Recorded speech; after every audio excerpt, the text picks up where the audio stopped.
All those in favor of SR 1009, please say aye. Aye. All those opposed? Congratulations, SR 1009.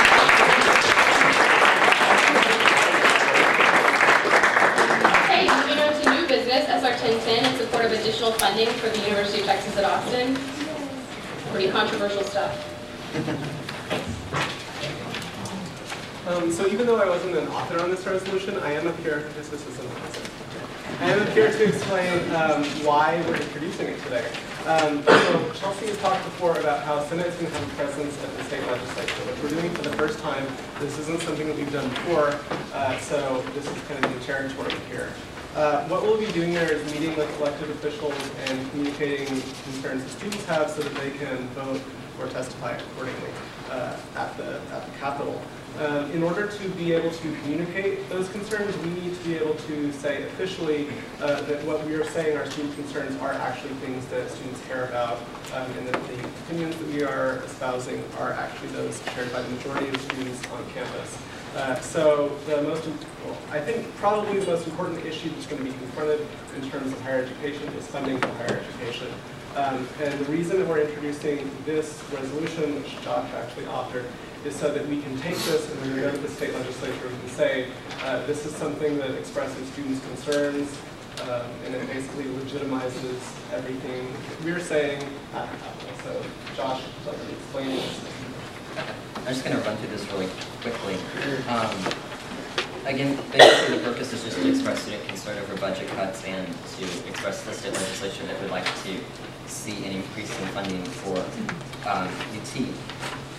The legislation is kind of divided into four parts. The first one is sort of a theoretical justification for why we're doing this, and it's really based on the Texas Constitution, which mandates the state to create a university of the first class, which would be UT.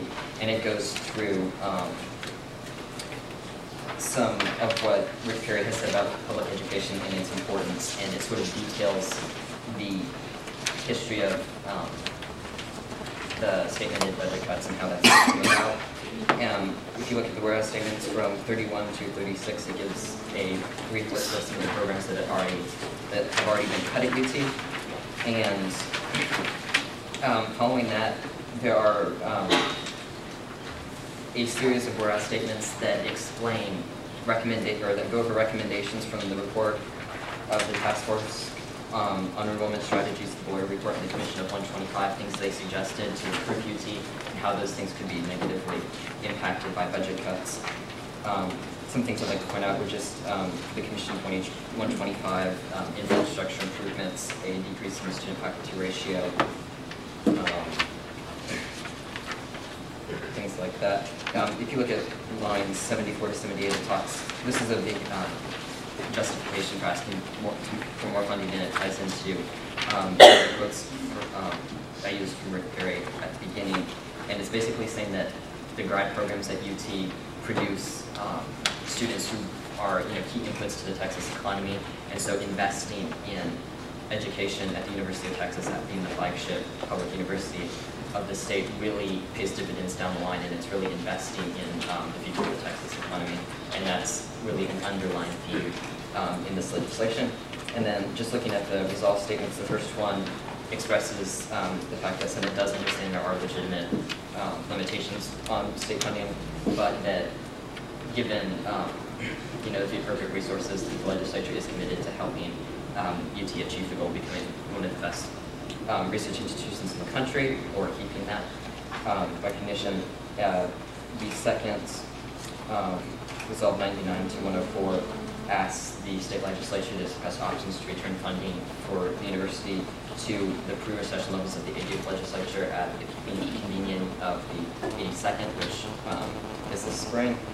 And the next one, 106 to 108, reemphasizes that this is really based, UT needs the funding in order to implement the recommendations of the Commission of 125.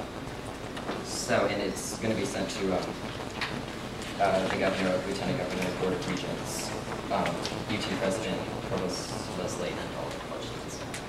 All right, we now have 5 minutes for Q&A. Austin? All right, so just to be clear, this would be the first time that the Senate's ever lobbied the state legislature. Is that true? Yes. All right, so I don't have any problems with this bill, but I see this is us voting to do something new, basically start lobbying? Like, what are your reasons why you think that the Senate should get involved, and how do you think that's going to help compared to the other different, since there's already 2 legislative student organizations doing it? Currently, it's graduate students and student government who have a presence in the legislature, and we feel like it's important for Senate to have a presence there as well, because we have a particular expertise and specialty in academic issues, as is evident from the resolutions we present. So we feel like that area of focus is beneficial on some of the issues that are going to be coming up. Obviously, we don't hold any exclusive grounds on funding, but that is something we'd like to bring up as it pertains particularly to the academic side of what we do. Do you want to add anything? I guess want to be clear on what that effort's actually going to look like. There's a working group between GSA, Senate, and SG that meets regularly. So in no way would it be kind of a divided front. If anything, it's just going to authorize us to augment each other's priorities of the legislature. Funding being one for GSA, Senate, and SG, obviously.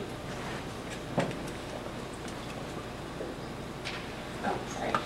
I don't have an issue with lobbying at the legislature at all. But I just have a question about, you talked about the goals of the commission. Can you back that up with numbers, with statistics, with inflation, with debt ratios, with the numbers? Like, do you have someone that has the background and the knowledge to be able to show these are initiatives and the goals? There's no way that we can viably go through with these goals if we don't have this certain amount of number. Looking at the financial statements from the past years and all that, do you have people here to do that? So we can understand that. I mean, we certainly, I think, rely to a certain extent on the financial statements provided by the university. They do have an infrastructure through the governmental relations office in the university that helps students get those kind of things that we wouldn't normally have access to. So neither of us are personally familiar with that, but we do have resources where we can be made familiar with those kind of really particular things. Does that answer your question, really? Yeah, I mean, I guess I wasn't assuming that you guys had the knowledge of accounting and finance, but do you have the access to those resources, and you have someone that's going to be involved in that, in learning those numbers and learning the background behind it? We do, and what we've done so far, and when I say we, I'm referring to the Senate Executive Board, is we have a small working group, like Chelsea says, that's been figuring out what it is we need to learn before we go to the legislature, focusing on some of the different issues that have been brought up by pre-filings and things of that nature. I think moving forward, that effort, I mean, we have to open it up to councils and other students at the university. So we will, I think, definitely have people focused on those issues. And then, like I said, the university does have an existing infrastructure in place that provides that type of data, those type of reports. This is Senate's first year there, so we're not familiar with those yet. But I think certainly by the time we are at the Capitol, we should be very well versed in that. The resources are certainly present.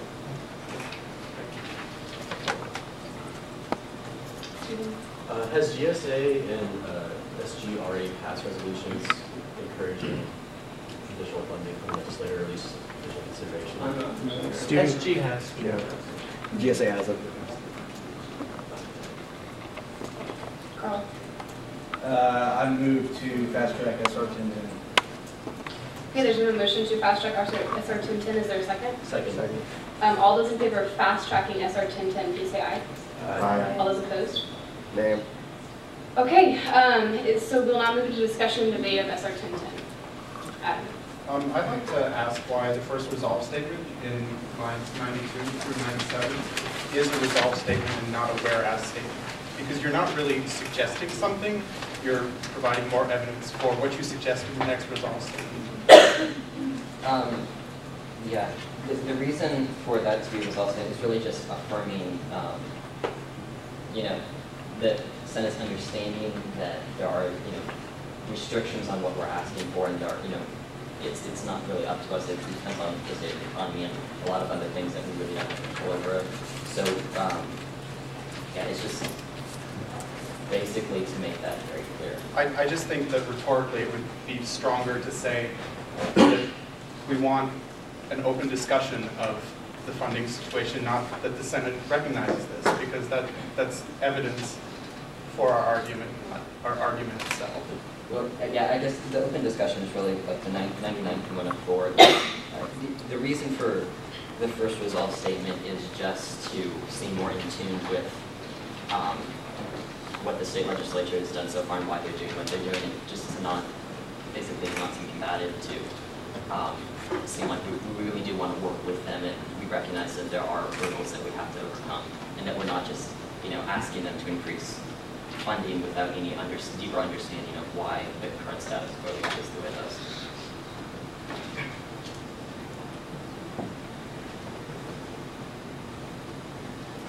Point of information.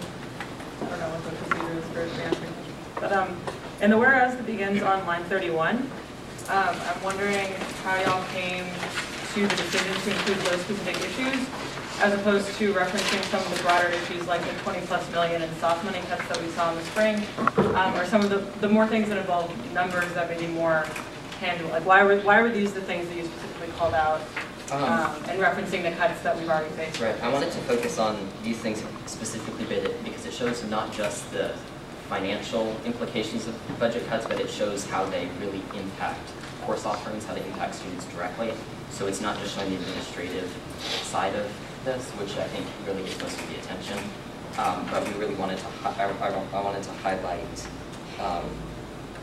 how these really affect students on a very practical level. And so that's why I talked about individual classes and programs being cut, because that's really where we see the effects.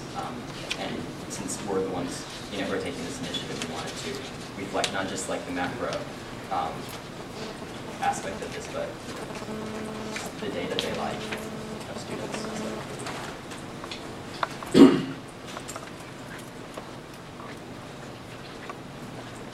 I move to end discussion and debate. Is there a second? Okay, is there a motion to approve SR 1010? Motion to approve. Okay. All those in favor of SR 1010, please say aye. Aye. All those opposed? Okay, congratulations.